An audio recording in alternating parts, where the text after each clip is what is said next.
আমাদের ভারতবর্ষে কেন্দ্রীয় সরকার চালু করতে চলেছে ইউনিফাইড পেনশন স্কিম, যেটা চালু হবে 2025 সালের 1 এপ্রিল থেকে।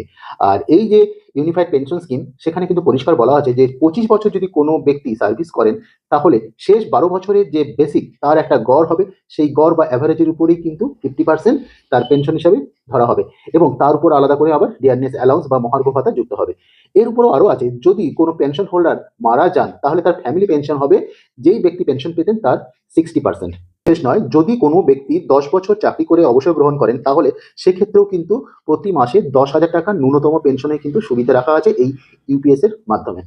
মানে যে পেনশন ব্যবস্থা চালু আছে, অর্থাৎ ন্যাশনাল পেনশন স্কিম, সেই বিষয়টাও কিন্তু চালু থাকছে, এবং সেক্ষেত্রে কর্মচারীরা সারা জীবনে একটি মাত্র চান্স পাবেন বেছে নেওয়ার জন্য যে উনি এনপিএস নেবেন না ইউপিএস নেবেন।